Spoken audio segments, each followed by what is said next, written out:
السلام عليكم ورحمة الله وبركاته. بسم الله الرحمن الرحيم. الحمد لله رب العالمين والصلاة والسلام على رسوله الأمين وعلى آله وصحبه أجمعين. أما بعد. First of all, that's not my email address, so those of you who jotted it down, cross it out, please. If you do get a response, it wasn't me. But let me find out first, how many people have heard the workshop already? How to give shahada in 10 minutes. Everybody, yeah? I can't see the hand. 3, 4, 5, 6. Okay, that's not too bad. About 13 people in the room. That's good. Now, I don't really intend on actually giving the exact same workshop that I've been giving for the last 4 years, because I understand you have an important event coming up, and I want to make it a little bit more hands-on, and we want to do a little bit more of exercises in the class, so that when next week comes around, or was it the week after, you're ready and you're effective when it comes to your Islamic awareness week. Who in the audience will be from amongst the du'at that will stand at the da'wah tables at various times? Okay, great. Okay. All right. Let me start by saying this. Today we're going to go. This has to be here. I don't even want this thing here. Thank you. No, I'll get it. I can move with one hand. You know what?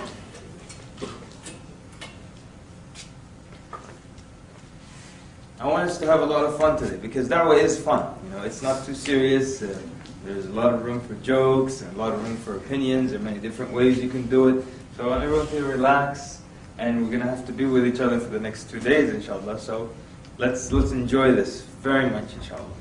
Now, what was I about to start before? I was about to say something. Yeah, a couple of things. First of all, there are no hard and fast rules in da'wah. There isn't just one way to do anything, and there is no magic wand. And I have to say that because a lot of times people expect the magic wand, and they think I have a number of magic wands. So those of you who like to pull me aside during the break, and you want an inside tip, and I might just say, look, I don't give this to everybody, but here's a magic wand for you. There are none, okay? And there are many different rules and many different ways you can tackle one problem. There's so many different ways I can speak to one individual.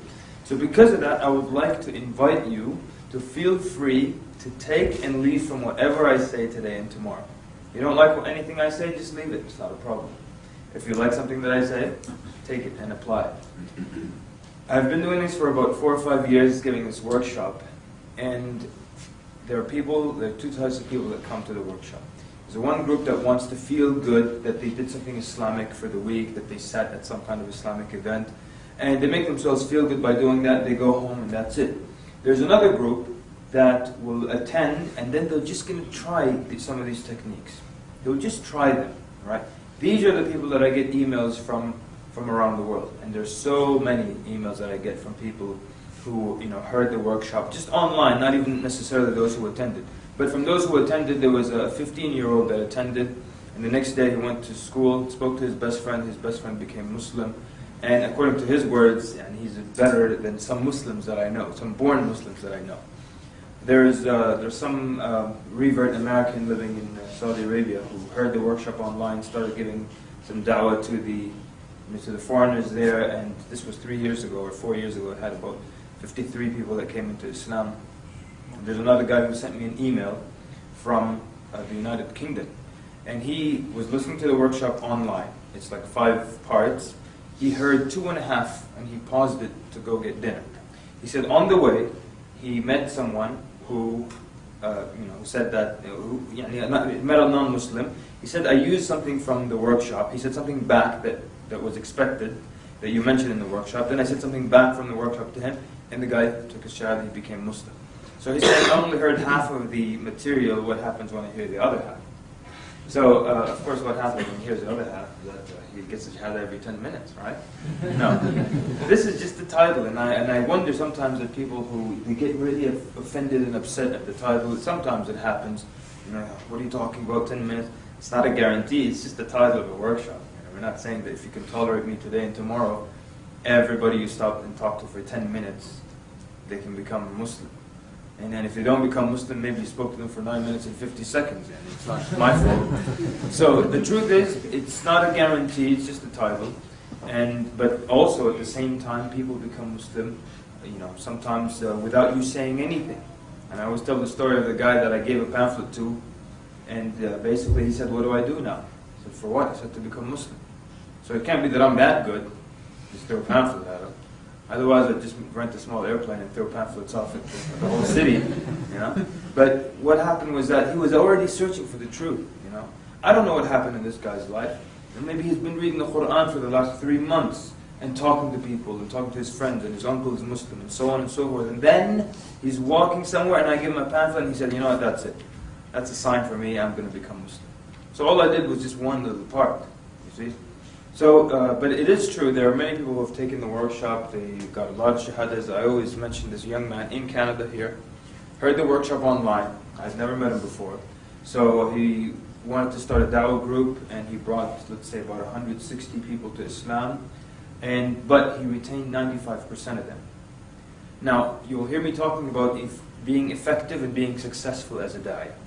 I differentiate between the two. Effective is just the person who is able to get people to take shahada at that moment. But the successful one, those shahadas, they start to pray, they memorize al-Fatiha, they learn tawheed, and they become a part of the community. That's a successful da'ih. And I'm hoping that you don't just become effective du'at after these 2 days, that you become successful du'at. Because I don't want us to get caught up in the head count, and many people are. Many famous speakers also are caught up in the head count. All they do, they count how many shahadas. And some have incredible numbers, and I wonder how they keep count like that. They'll tell you I brought into Islam, 1,364 people. What do you have? You tattoo every time someone becomes Muslim and you count them? How do you know that? And how do you know that they remained? What is the percentage of those 1,000 that remained upon Islam? Most likely, it's a really, really small percentage. It's probably not even, I would love that it's 1 or 2% remain upon Islam. I don't want you to get caught up in head counts. After Muslim Awareness Week, everyone's trying to boast how many shahadas they got. I got 4. Oh, that's it. 6. So that's not what we want. But it's happened, Allah, it's happened so many times. So many people caught up in this head count. Did I tell you what, maybe some of you heard, maybe the worst, the most low quality shahada I've ever seen? This guy, probably some homeless guy in Washington, D.C., asked one of the du'at, this young man, "Do you have $1?" So the guy said, "Sure. Do you know anything about Islam?" Do you already see the equation that's happening now? You see it? That, I have to bear and withstand your talk about Islam, I get $1 in the end. That's it. That's the equation already. So he starts to tell him about Islam. The guy's not paying attention. He's looking all over the place. He's just not paying attention. And as a da'i, you stop him and make sure, are you paying attention? Are you with me? And you pause, you check. Don't just keep talking. Don't just spill something that you've memorized, the script that you've memorized. And so this person in the end, he says, "So you ready to become Muslim?" He says, yeah. He just wants $1. That's all he wants. He says, "Okay, say after me. Ashhadu." The guy says the shahada. Then he wants to hug him and everything. He says, okay, yeah, you have $1. He says, "Yeah, here's $1. Thanks." He walks away. "Wait a minute. Quran." He just grabbed it. "Wait a minute. Your phone number." "I don't have a phone number." He walks off. The brother just wanted to get that shahada. The guy wasn't listening. He wasn't paying attention. He clearly wanted his $1. But the da'i wanted the head count. So at the end of the day, 2 shahadas? 2. That's it. 3. So, and I'll spare you all the other examples. Okay. Anyways, so you don't have to believe everything that I tell you today or tomorrow, but I would like the test between me and you is that you go out and you try these techniques. And you might try one technique on one person, it won't work. So that guy ripped us off. It's not a magic wand, remember? You try another technique, or you try the same technique on a different person, and it might work in the end. So there are no guarantees here. What else do I want to say before we begin? Where do I point at? Just anywhere. Anywhere. Wow. Okay, very good, very good. What else do I usually start with? Make sure I get all the points here. Yeah, I remember now. Feel free to disagree with me. You know, a lot of times people think, well, you know, he came all the way from the States and he's our guest and let's show him some Calgary hospitality or whatever it is. Feel free to disagree anytime. I really welcome it. Most people don't like you to disagree with them, but I would like that. You put your hand up, you say, I disagree with you. And I don't really like you anyways. Just go ahead, it's okay. But if you're going to do that, one of two things. One, you better have some kind of evidence from the Quran or the Sunnah, or some kind of collective years of experience, not just one thing. I'm saying collective. I'm not saying you have to be a da'iyah for 10 years in order to disagree with me. No. What I'm saying is, you know, you might say, well, over the years we have noticed this, or I've spoken to a lot of du'at and they have all said that. Now I'll tell you why I say that. One time I invited people, said, you know, feel free to disagree. This guy kept disagreeing with me on one of the only 2 points that I absolutely insist upon. And in the end, I just asked him, okay, where are you getting this from? He said, I'm guessing. He was just guessing. So I'm giving you years of collective du'at who's experienced the same thing and it's been proven and tested. You tell me you're just guessing? So don't disagree with me based on a hunch, but feel free to disagree based on, you know, whatever evidence you have or whatever kind of study you have. And it doesn't have to be a study done by Muslims. It could be even, you know, a psychologist said X. That's fine. Feel free to disagree. Okay? So I welcome that anytime. And I know in every community there is that guy. There is that guy who disagrees with everything. Everything.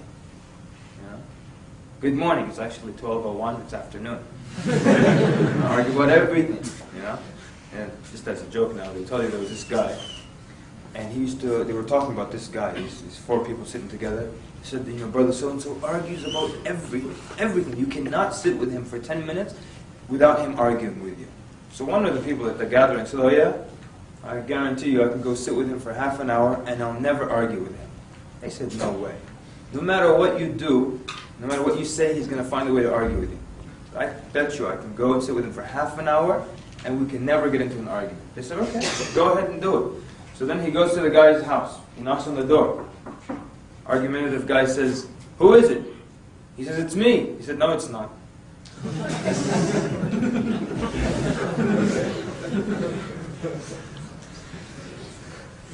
If I catch people dozing off, I'll tell you a few jokes. Got a lot of good jokes, right? Okay, it's probably time to get started, I think. But I just didn't want anyone to get two things. I don't want you to get the wrong idea. I don't want you to think you'll be getting a magic wand. That's number one. Or that everyone will become Muslim if they spend 10 minutes with you. Number two, I don't want you to think that everything, that you're going to be wasting 2 days of your life. That a lot of people have become, very successful da'at from attending this exact same workshop. And I think we're going to up it up a little bit this time and do a little bit more training and back and forth so that you can be more ready for your Islamic Awareness Week. And I've got another workshop. It's called Dawah Power. It's a bit longer, and there we discuss. Because you have the truth. The truth is really, really strong. Truth is really powerful. So no matter who it is that approaches you, they're not upon the truth. That's one thing that's a given for sure. And you're the one who's upon the truth, right? So when you're upon the truth, it doesn't matter who's coming at you. You know that you have the upper hand. And that's why some people might think, well, this technique is just miraculous. I used it and it worked like a charm. It's not. It's the fact that you have the truth, and the truth is so powerful, and it destroys the falsehood, as Allah Azza wa Jalla mentioned in the Quran. بَلْ نَقْذِفُ بِالْحَقِّ عَلَى الْبَاطِلِ فَيَدْمَغُهُ. When we throw or hurl the truth against the falsehood, Allah Azza wa Jalla describes the word يَدْمَغُهُ, which means it doesn't just put a dent on it or a hairline fracture, but it hits it so hard that the inside can be shown, can be seen. So the dumagh shows up now. So the truth destroys the falsehood. We're going to discuss the atheist. A lot of people are so worried about the atheist. How do I deal with the atheist? How do I convince the atheist? And the atheist thinks that they're the one that's rational and scientific because they don't believe in something they haven't seen or heard or touched. So they're rational. But that's not the case, actually, as you will see, inshallah. Those who believe in polytheism, I've got in the course notes just one page basically on polytheism. So I was in South Africa, and the guy said to me that after we took the course, we went home, and I watched my older brother with my own eyes. He picked up the phone and called his Hindu friend since childhood, and he basically went through the page from the notes, just kept going through the arguments through that one page not in these notes, so that's another course. But and he said by the time he got to the end of the page, his friend became Muslim. So I'm showing off about this story to Australia. I'm telling them to look at South African brothers that are doing better than you guys, trying to encourage them. So I'm telling the same story. The guy said, well, the exact same thing happened to me. I opened up that page on polytheism, called up a Hindu friend, and by the end of the page, the guy became Muslim. Now you might think, well, I got to get my hands on these notes. Oh, wow, this is going to be great. No, it's actually just that the truth is very strong. That's it. No magic, no genius. The truth is very powerful. We're going to look at ways of destroying Trinity or talking about Trinity without getting into, chapter this, verse that. Just easy, quick and easy ways. Just using these concepts. All right, let's get started. One thing that's very important that I want you to understand, the two types of guidance. And it's so important for du'a to understand. Because once you understand these two, nothing can come in your way. It's so important. Nothing can come in your way once you understand these two. By the way, I am aware of how ridiculous my outfit looks with the sneakers and everything. I'm aware of that. Don't think that I don't know. I do know. But it's I'm going to be standing, so bear with me. It's so important for you to know this, because when you know this, what we're going to talk about now, nothing can come in your way. There's nobody that you can't give da'wah to. It doesn't matter. So, contemplate these verses in the Quran. Allah Azza wa Jalla tells the Prophet sallallahu alaihi wasallam, إِنَّكَ لَا تَهْدِي مَنْ أَحْبَبْتَ وَلَكِنَّ اللَّهَ يَهْدِي مَنْ يَشَاءُ. Verily, you do not guide those whom you love, but Allah guides whomever He wills. Then in another verse, Allah Azza wa Jalla tells the Prophet sallallahu alaihi wasallam, وَإِنَّكَ لَتَهْدِي إِلَى صِرَاطٍ مُسْتَقِيمٍ. And verily, you guide to the straight path. So how do I understand these two verses? One says you don't guide those whom you love. The other verse says you do guide. And the answer is that there are two types of guidance, as the scholars have said. There's Hidayat al-Irshad, or Hidayah Irshadiyya, Hidayat al-Tawfiq, Hidayah Tawfiqiyya. Hidayat al-Irshad, that's your job. It's when you show someone what the truth is, which is what you do as a da'iyah. You tell people, this is the truth, that's falsehood, this is the evidence I have. That's it. That's your job. The rest is up to Allah Azza wa Jalla. When Allah opens that person's heart to Islam. So if you understand that your job is just to direct someone to the truth, the rest is up to Allah, who can stop you from doing anything? Who can stop you from talking to anyone? So many times I would see someone with like piercings and tattoos, in his eyeball and piercings all over the place and purple hair, and I said, I want to give that guy da'wah. People with me will always say, no, it looks difficult. All right, let's think about this, people. What's difficult? We have my job, which is to tell them about the truth, or direct them to the truth, and that's easy. And then no one would dare say the second part is difficult. So who can stop you? Who can stop? All you have to do is talk to people. Make it as clear as possible. Wipe away and clear away as many misconceptions as possible. And then, that's it. That's your job. The rest is up to Allah Azza wa Jalla. So I don't care who it is, you can talk to that person. As long as you have a language you can communicate, that's enough. You tell them about Islam. And of course, as a da'i now, you're going to find out what the problem is, find out a little bit about them. All these techniques we're coming to, inshallah. And then the rest is up to Allah Azza wa Jalla. And if it doesn't work, it doesn't work. If it doesn't work, it doesn't work. You can try them again, another time, another date. It's not a problem. Any people here afraid of rejection, don't like to hear no? Pass out a pamphlet, someone says no, no thank you. You feel bad a little bit? Anybody? Yeah? It's not a good thing, right? When you hand someone a pamphlet and they just say, no thank you.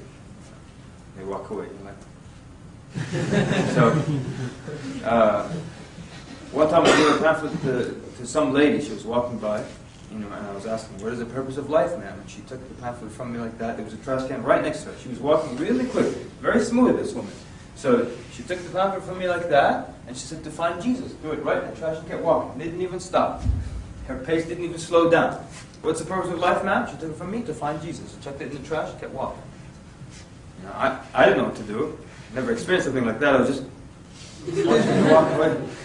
My friend said if she comes back, say, hey, by the way, I found him for you. Here you go. Whatever. Okay, so don't be, you might encounter people and they might tell you rudely that they don't want your pamphlet or get out of my way or whatever it is. I don't know how rude people are here. I don't think that we imagine in the US that everyone in Canada is so much sweeter. Is that true? No? That's too bad. Okay. Well, maybe because there's more violence in the US, that's why. Because when I was in Toronto, I heard that brothers would get spit at 15 times a month when they're giving the da'wah table in the street. And in 15 years, I've never heard of a da'ih being spit at in the US. Maybe because we're crazy there. Somebody spits at you, he can expect that he will get shot, stabbed, murdered, put in a plastic bag and frozen. So maybe because we're crazy, people don't do things like that in public, and maybe because people are calm here, maybe they can push it a little, I don't know. But the point is, when someone refuses to accept your pamphlet, you just thank them, tell them to have a nice day, and you keep going. We're coming to that. But I want you to understand this. Your job is just to direct someone to the truth. They become Muslim, alhamdulillah, they don't. That's fine. And you keep moving on, and there are more people to talk to, and you just keep going on and on and on. But, when you want to study something, when you want to do something, you look at what obstacles might come in your path. Some of the obstacles here, I want to move around a bit more. Is that okay with you? Yeah, that's fine. 5 seconds.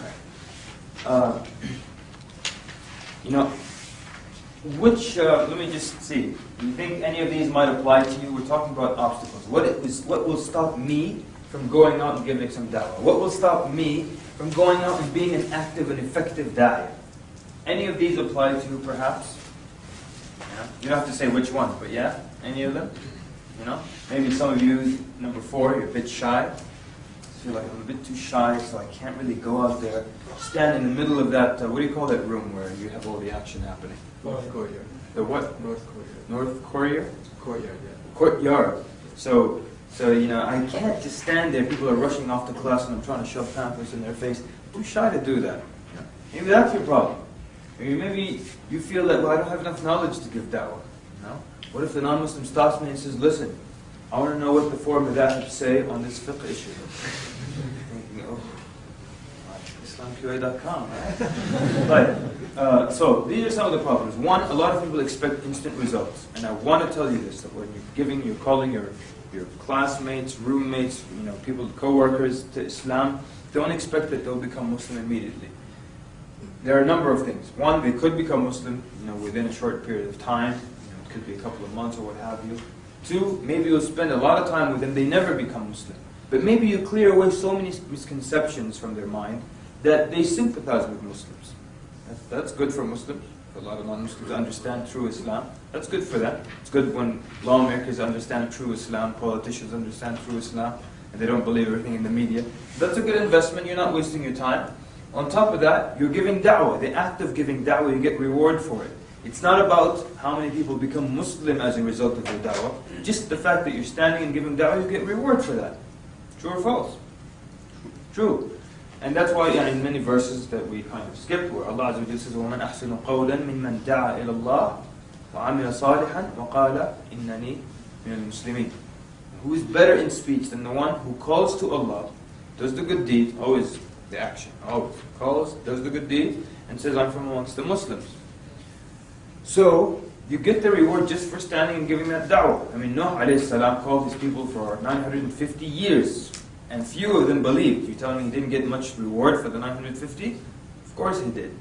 So, don't expect instant results. And you may say something to someone now, and they will take it with them, and 3 years later, something will happen in their life, and they'll remember you, and they'll become Muslim.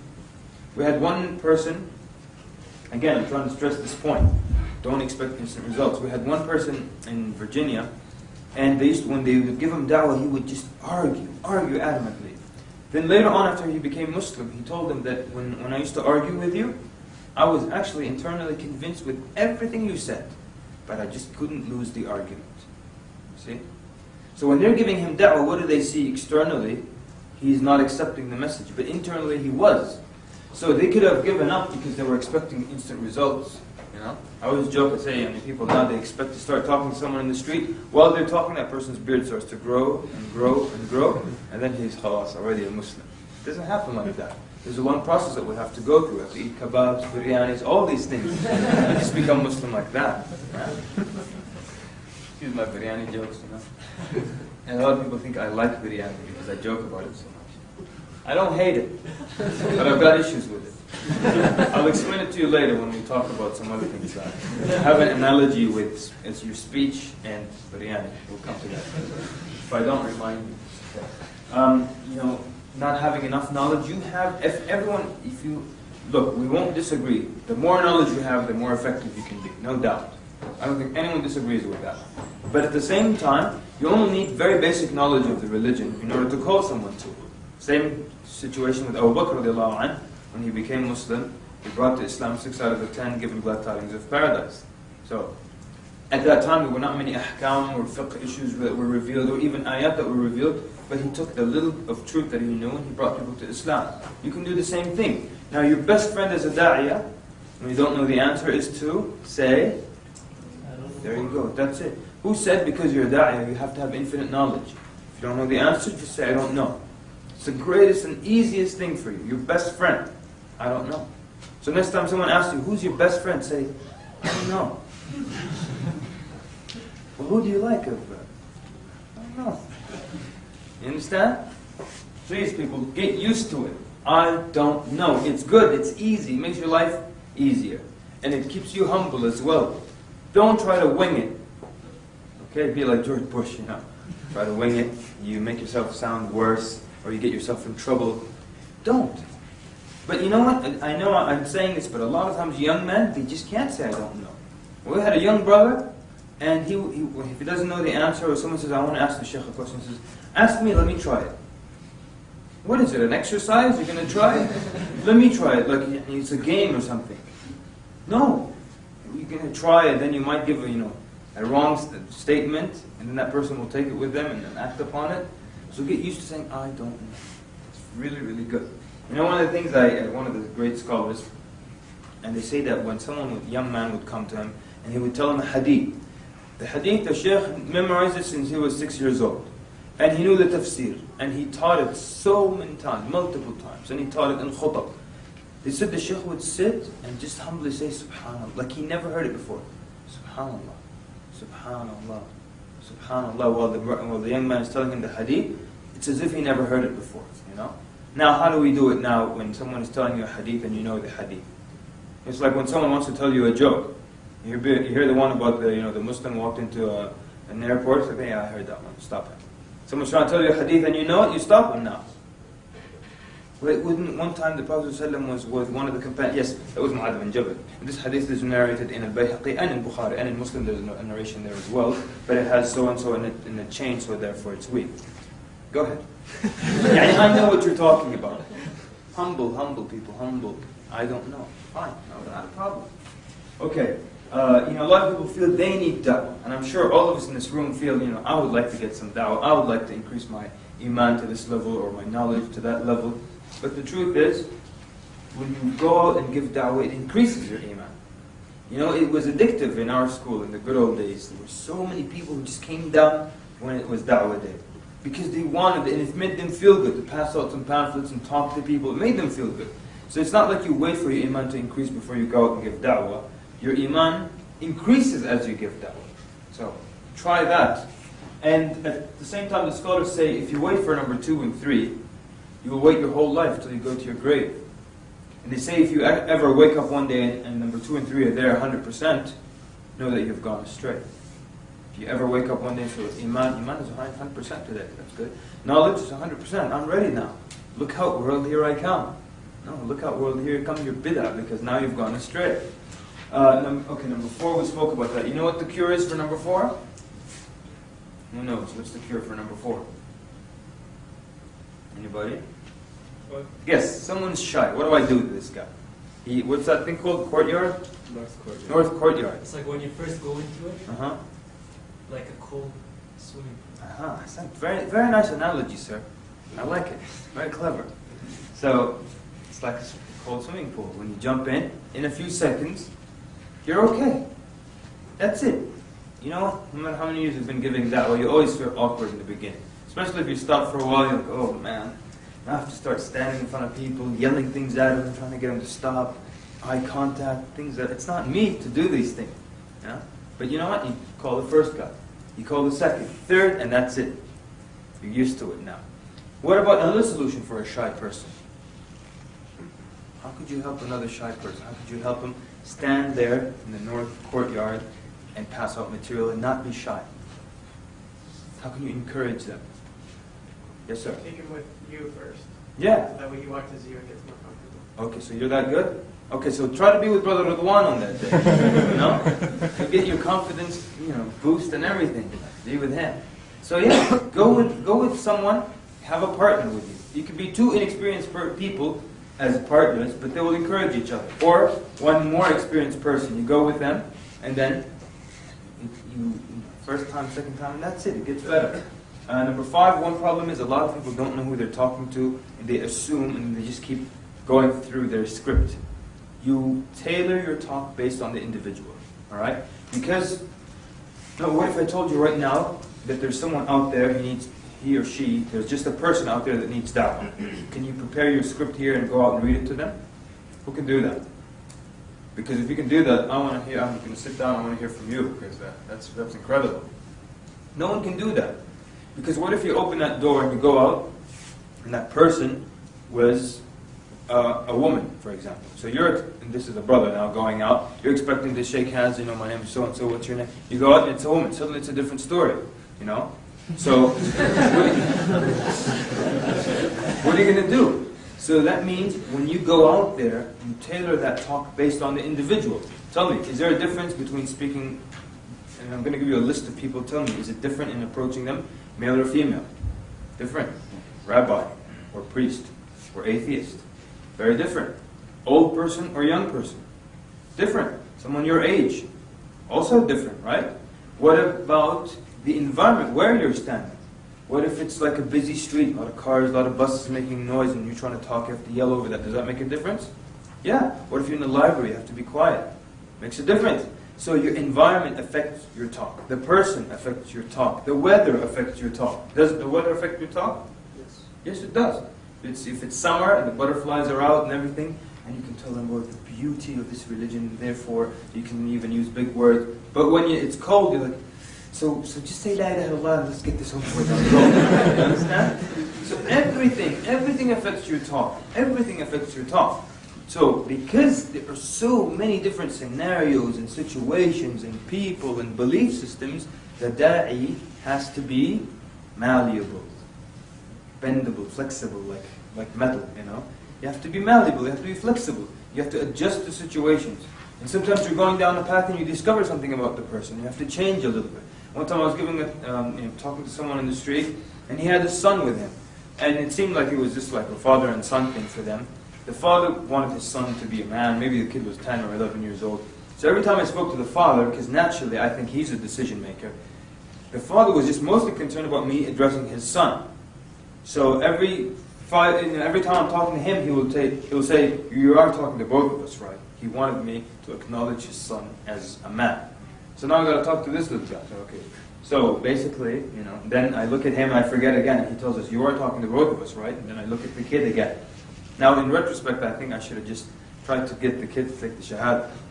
And then when the father tries to jump in, well, he says, he's a grown man, what's your problem? But anyways, you might have to adjust midway. I'm going to spare you some of the stories. But a lot of times, let me tell you why this workshop is usually 6 hours long. It's not 6 hours long because we're learning entirely new techniques. Part of it is that we're unlearning the wrong way of giving da'wah. The wrong way of giving da'wah. We have so many rules about da'wah that just don't make any sense, or they don't have any study or anything to back them up or proof for them. And so many ideas and notions here and there that we need to unlearn all these ways and then also learn a few more new techniques. There's so many things like we have sometimes rituals associated with taking the shahada. And like there was one time we were at this conference and then I made this point, and one of the speakers there, he got up and he said, yeah, actually when I went to the masjid to take my shahada years ago, So I went in, I told the brothers at the office, Assalamu alaikum, I'd like to become Muslim. So they said, okay sir, please have a seat, because the guy who gives shahadas is not here. Okay? They said, I sat down and I kept waiting for a long time, until this guy who gives shahadas came. Who is this guy who gives shahadas? I mean, I really want to meet this guy. Is he some certified shahada giver, yani? He's got a thing on his board, like, there, I'm certified, yeah. This is my card if you'd like to make sure, it's not expired yet, and say after me. Who is this guy, shahada giver? You know, or no, you have to do it after Jum'ah in front of the people. Who makes up all these rules, you know? So, okay, let's move on then. Now, so we looked at the internal, and by the internal I mean the problems you might have that might stop you from being an effective da'iyah. Now we want to look at problems that you might encounter on the side of the prospect. Now you do know that for these 2 days, when we talk about da'wah, we're talking about da'wah to non-Muslims. Because da'wah includes da'wah to Muslims, but we're specifically talking da'wah to non-Muslims. Everyone aware of that? Because sometimes after I'm done, some guy comes up, you didn't tell us about Muslims. The agreement was how to get a shahada. The Muslim already gave the shahada, or said the shahada, right? So, on the part of the mad'u, or let's call them the prospect, the one that you call into Islam, they also have some things that will stop them from becoming Muslim. One of the ones I want to focus on a little bit now is the first one. And the whole thing I said about why it takes 6 hours, because as we unlearn and we learn new techniques, it might be difficult for you to swallow some of these signs, or some of these points. And so I have to illustrate that a number of times, using different stories, and just to get the point across. So, a lot of times people will look for a sign from Allah that tells them this is the time to become Muslim. And a lot of times I will ask in the audience, the reverts, to tell us how long it took him to become Muslim, and why did you finally decide to do it? Someone will say something like, well, finally one of my Muslim friends said, why don't you just become Muslim now? There was a guy, he said, I was studying Islam for 3 years, waiting for something, for a day when I should become Muslim. And then, one of my friends just suddenly out of the blue called me up and said, why don't you just become Muslim right now over the phone? He said, I became Muslim over the phone right then and there. So then I asked him, what would you have done if your friend didn't call you and to ask you for the shahada? He said, I would still be studying Islam until now. Still studying. So, a lot of times people look for a sign. What do I mean by that? In a predominantly Christian society, there's a lot of emphasis on vision, or a clear sign from Allah. And you've probably seen this in their sitcoms, in their cartoons, in their movies. God, give me a sign. Lord, give me some sign. Tell me what to do. And, Paul of Tarsus, he became Christian when he was on the road to Damascus. He saw a vision. Augustine, later on, he's saying, not Augustine, the Emperor Constantine, he saw a vision as well. Even the Mormons, the guy saw a vision. All of these visions and clear signs. But Allah Azza wa Jalla says in the Quran that His signs are subtle. And His signs are for those who contemplate and those who consider. And that's why, so the story goes that I went to pray Dhuhr at an Islamic center, and I saw, as I'm walking in, this Caucasian American man walking out with a bunch of books, and the whole staff of the center, they're walking out behind him and they're waving him goodbye. Alright? So what happened? He came to them and he said, I'm interested in getting some reading material about Islam. Their job as du'at is to fulfill that need. He said, I want to get more material. They said, here's more material. Okay. Now, what would you do here a little differently perhaps? You would what? What would you do differently? Yes, sir. Give him a quick rundown of Islam beforehand. Okay. Anything else? You're right. I'd ask him what he read before. Uh-huh. What he read before? What he wants to read. What he wants to read? What he's looking for. What he's looking for? Good. Is that what you were going to say? Excellent. So it's not that he says, I need reading material on Islam. You say, you want reading material on Islam? That's exactly what I'm going to do.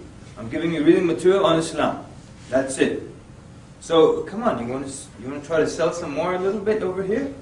Would you like fries with that? Would you like to supersize that? How come everyone else tries to sell you more, to give you more, but we just want to give the pamphlet? You want pamphlets? Here you go, pamphlets, yellow. You're not on my conscience now, leave. So how come no one asked him anything? So basically I asked him this question. I said, when I saw him come out, I said, how are you doing? What's happening? He said, well, I've been interested in Islam for a while, and I came to get more reading material. Now, by the way, I'm looking for those of you who have not heard the workshop to respond to me more so than those who have. Okay? He said, I've been interested in Islam for a while, and I came to get more reading material. What would you ask now? There's no wrong question, by the way. And I'm going to tell you what I asked. That doesn't mean that's what you should have asked. There are many ways you can go around about this. So what would you ask? I've been interested in Islam for a while, and I came to get more reading material. What do you want to find out? Yes, sir. Try and find out what's stopping him from becoming Muslim. Okay, good. Try and find out what's stopping him from becoming Muslim. Everyone agree with that? Makes sense. What else? Yes, sir. What do you know about Islam? Okay. Yes? Sorry? What got him interested in the first place? Uh-huh. Good. How long is a while? How long is a while? I like that. Very good question. And all the questions were good. Does they have to be right there? So, how long is a while? And that's the question I asked him. Not that it's the best question, but maybe I've been interested in Islam for a while, meaning for like 4 days. Maybe it's 5 years. Maybe it's 2 years. I want to know what this while is. Because now we have two branches here. So I asked, how long have you been interested in Islam? He said for about a year. Now, I know there's a problem. Immediately. Is there a problem? Mm-hmm. Why is there a problem? Because he hasn't accepted the Shahada Yeah, he's yet. been interested for a year and he didn't become Muslim. Something must be stopping him. Something must be stopping him. What could it be, possibly? It could be anything, okay? It could be waiting for a sign. Yeah? Anything else? Come on, there are a million and one things. It could be that he likes pork, he likes beer, yeah? Family? Family. What else? Nobody's approached it? Nobody's approached him. Yeah? What else? Misconception. Misconception. There you go. It's possible, right? So you need to, look, your job is, you're like a doctor. You diagnose. You need to find the problem. Always. You need to find the problem. Yeah? Great. I'm happy some people wrote that down. You're a doctor, you diagnose. You'll all get PhDs after tomorrow. We're done tomorrow. You're all doctors. You tell people I'm a doctor now. In what? No, I've got one.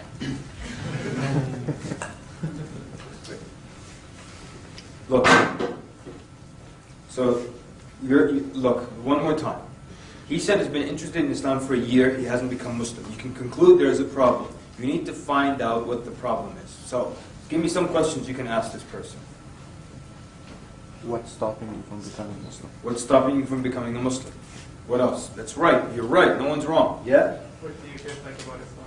Okay. I said the guys who heard the workshop would take it easy. Thank you. Sister? Well, I'm just kidding.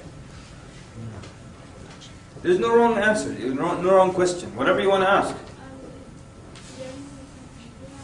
I'm sorry, I can't hear you. That what? Confused. That you're confused about. Okay, good. These are all good questions. There's no wrong answer. You could have said, I'll ask him, what's your name? That's a right question. Because then you use that name in da'wah. So, I asked him, okay, what did you dislike about Islam? I don't want to know what he likes about Islam. I don't want to know that. Because I don't care. I want to know what he dislikes about Islam. I mean, he might tell me, if I ask him, what did you like about Islam? He'll say, I like the 5 prayers. I like the 5 prayers. Salah, I like Salah. He just said Salah. I like Hajj. Hajj is good. Zakah is nice. I like Zakah. I don't have time for that. I want to know, what did you dislike? What's stopping you? If you've been interested in Islam for a while, what's stopping you from becoming a Muslim? Maybe there's a concept that he doesn't like. Again, you're the doctor. When you go to the doctor and you say, I feel some dizziness in my head. He says, okay. Your nails, are they growing well? Yeah, nails are okay, good. Your nails are good. Knee joints, everything good with your knee joint? Yes, knee joints are good. Your hearing is good? Yeah, my hearing is great. How about your stomach? He doesn't ask about what's good. He tries to find out what's wrong. So you ask about what's wrong. So then, now let's follow the scenario now. Until now, we don't know what's happening with this guy. We're guessing. So I don't know if it's a sign. I don't know if it's a misconception. I don't know if it's his wife who won't accept it. Do you know? No. Come on, people, we don't know, right? We don't know. We're trying to find out. So, our first question, what did you dislike about Islam? I want to get right to the heart of the matter. And his answer was, he thought about it sincerely. And he said nothing. Well, now what do you think might be the problem? So now we know it's not a misconception. It's not something with Islam that he doesn't like. What is it now? Possibly, keep guessing, it's possible, many other things. It could be his wife still, or it could be that he's looking for a sign. So now he said, all right, and now I have only this hunch that he's maybe looking for a sign from Allah.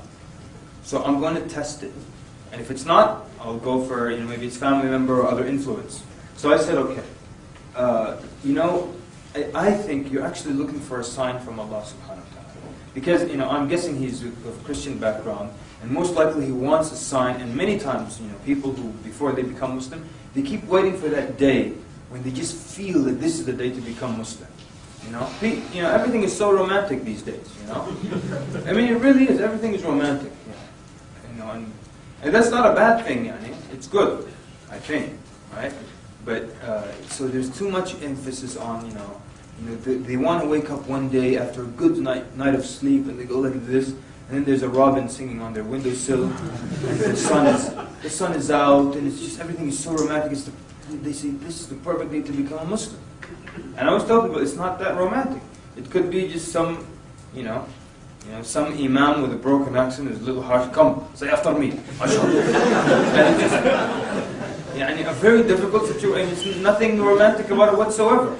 So I told him, look, I think you're actually waiting for a sign from Allah to tell you should become Muslim today. But let me tell you, and this is exactly what I told him. I said, listen. And by the way, a disclaimer here. As I am telling you this story, I become excited as I'm telling you this story. But that's not how I talk to people. Because I'll tell you, I said this.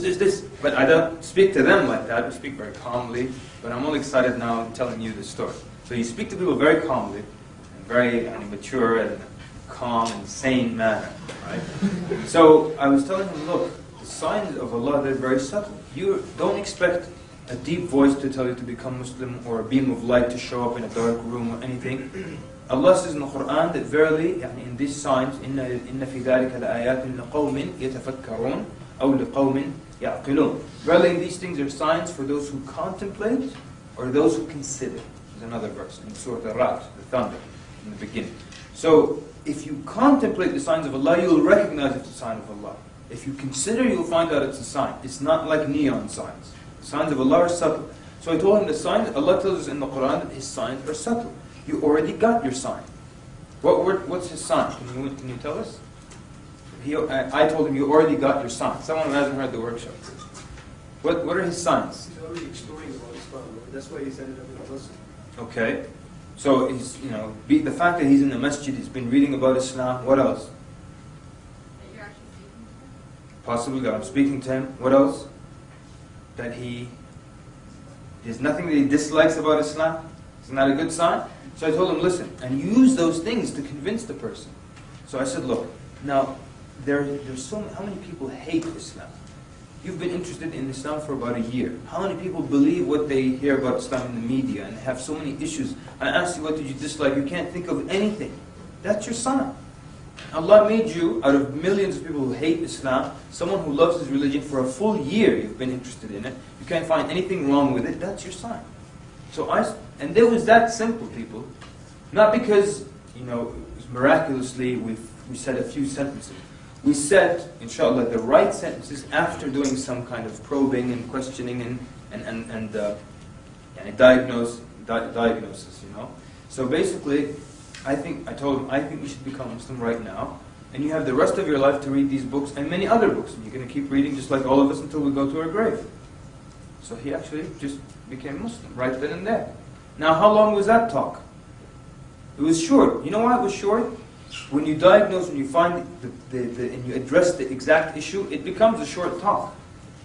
The problem is many people, they want to keep talking and talking and talking. And they want to throw scientific facts, and they just want to throw things and hope something sticks finally. But that's not how you do it. So, shall we move on, or one more example with the sign? One more example. Thank you, sir. Thank you for your enthusiasm. It's a little early, huh? We need some coffee in here. But okay, one more example. This was a big convention in the United States, big bazaar room, and they told me that there was a woman who was interested in becoming Muslim.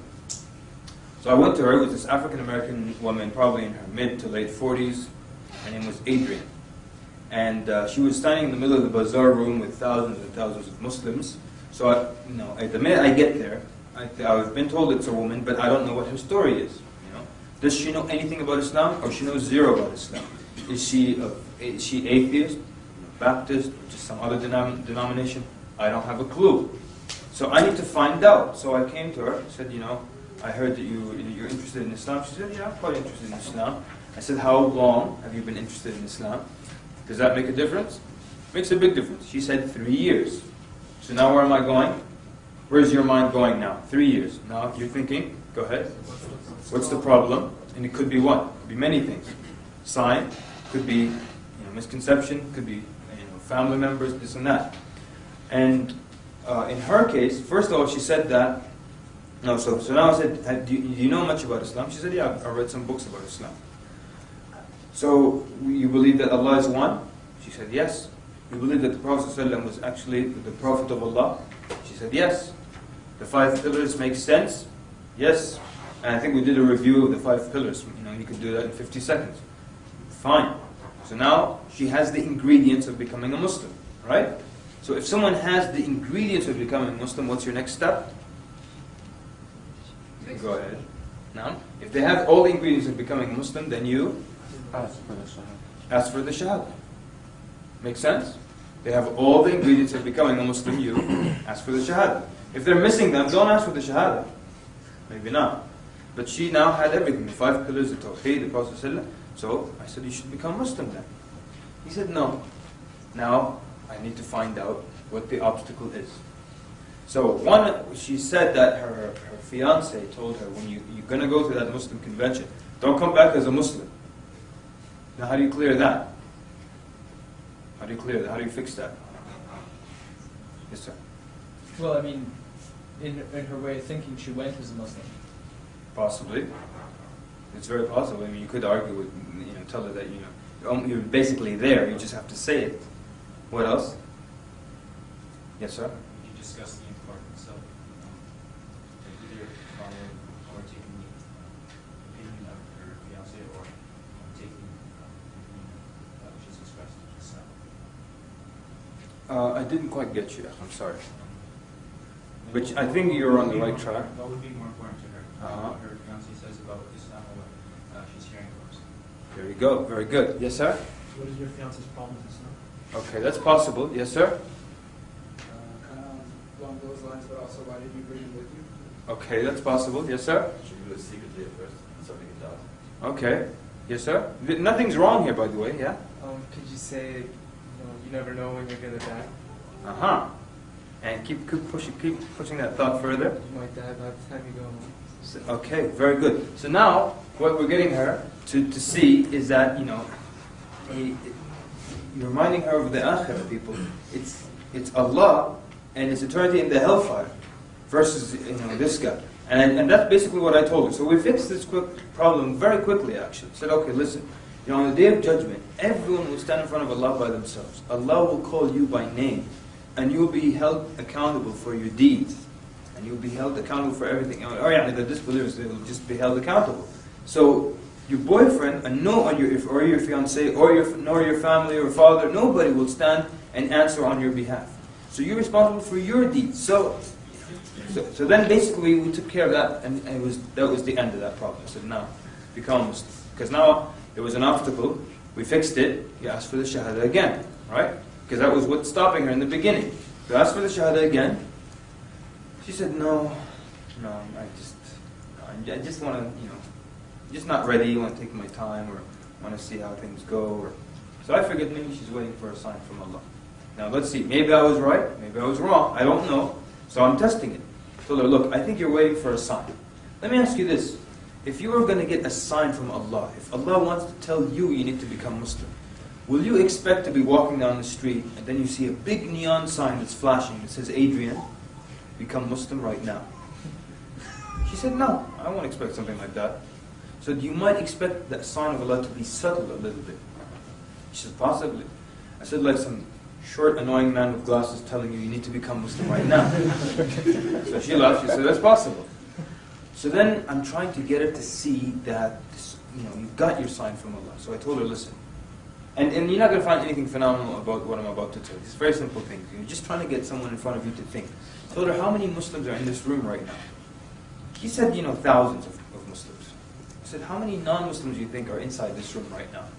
She said, probably just me. I said, how many non-Muslims are outside of this room? She said, billions of non-Muslims. I said, okay. From the billions of non-Muslims in the world, Allah chose you to put you in a room amongst thousands of Muslims. And you've been interested in his religion for 3 years. I asked you if there's anything you dislike about his religion. You said no. I told you, give me a good reason. I forgot to mention this. Give me a good reason you won't become Muslim right now. A good reason and I'll leave. I won't bother you, but just give me a good reason. Nothing like, I gotta give me a good reason. And she couldn't think of a reason. I said, I asked you for a reason, you couldn't think of one. You went over the ingredients of being a Muslim, and you're essentially there, as far as belief, and you're still waiting for a sign from Allah. So do you think that was enough to get her to become Muslim? No. So basically, in the end I told her, and I don't do this with everybody, but sometimes you can see how much you can go with people based on their personality and how friendly they are. I said, listen, I actually have to go now. I'm going to give you 3 seconds to become Muslim. No pressure, right? Because it was kind of a jokingly I said, look, I'm going to give you 3 seconds, I have to go now. 1, 2, 3. I started to walk away. She said, what? You're just going to leave me like that? And she became Muslim. So, again, it was a combination. Just in this example, we see how many ways you can say, well, maybe this is the issue. Maybe that's the issue. And you can ask. Like one brother said earlier, one of the easiest ways to find the obstacle is to say, what is stopping you from becoming a Muslim right now? When do you ask this question? When they have the ingredients, the 5 pillars. You say, what's stopping me from becoming a Muslim right now? Then they will come out with it. Oh, it's my fiance. Oh, it's this. Oh, it's that. Or it could be any one of these. So when you're looking for this external problem, it could be a sign. It could be a misconception they have about Islam or about the Muslim. That's why you ask, what did you dislike, or what caused you any problems, or what caused friction in your heart. You find out what the misconception is. Or it might be the influence of family or religion. It might be that you think, religion just causes problems worldwide. You might experience that on campus in a few weeks. Someone might tell you, well, I don't like to talk about religion because most people die, or more people die because of religion than anything else on earth. Have you heard that before? Okay. Now, who would like to answer that for us? How do you refute that? Someone who hasn't heard the workshop, please. Let's get some fresh ideas here. And Tafadhal. The 2 most destructive wars in human history had no religion in them whatsoever. Okay, very good. Yes, sir. Same thing? No, I was going to say the plague and stuff like that. Okay, so people die because of diseases, possibly. Okay, yeah? I was just going to say a lot of people died from wars since the beginning of time. Okay, but what if they argue these are religious wars? They're not necessarily. Okay, good, yeah? Using examples. Good. Try to. He said, give me some examples. Yeah. Try to explain to them the difference between religion and followers. Just trying to keep the blame away from religion and? Yeah, it's more of like a political side of religion. It's not really like a religious thing. Okay, good. All these answers were actually correct. And the truth is, that statement is false. Don't accept that statement. It's false. That more people die because of religion than anything else on earth. That's wrong. It's not true. If you do the math, you'll find more people die because of things related to land, money, conquering people for these purposes, and more so than religion. And when religion is brought into the mix, it's not purely because of scripture, but because of also another factor on top of things. And again, the example I always use is New York City. There's a lot of Jews living there. It has a lot of Palestinians living there. Why don't Jews come and bulldoze, apartment buildings and have Palestinians in them in New York City? And why don't they kill and have, altercations in New York City? Because neither religious scripture says you need to kill the other person simply because they're Jewish, or you need to kill the other person simply because they're Muslim. It doesn't say that anywhere in their scripture, does it? But because there's an additional factor when it comes to their dispute there's a land dispute. So you see what I'm saying? So it's not that there's any religion in the world where you open it and the scripture says just go kill the other person because he doesn't belong to your faith. But there's always somewhere and some way that they bring religion in. Just like with the Crusades, from the European side, they brought religion into it to get people to join armies, And they had, images, Muslims were desecrating Christian sites, and that got people so riled up, and they joined the armies in such huge numbers that they were not equipped to feed them, and a lot of them died of starvation. So a lot of times religion is used also to rile people up and so on and so forth. But was there any war that was purely because of religion or because of scripture that said just kill the other guy, just kill him, just like that? So anyway, so the idea is that it's not true, and don't accept that argument. Anyways, is it time for a break or something? Have we done an hour?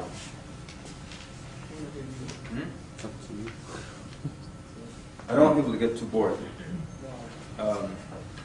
What time is it? 11:25. 11:25, and lunch is 12:30. What is 1? Okay, then maybe we should take a break. So, if you want a 10-minute break, is that long? Okay, 10-minute break. I'm going to be here. Now, before you go, one second, sorry. Before you go. Now, what's going to happen is, during the break, you'll come to me and say, what do I say to someone who believes in Trinity? And I will say, actually the part on Trinity is coming up in the notes.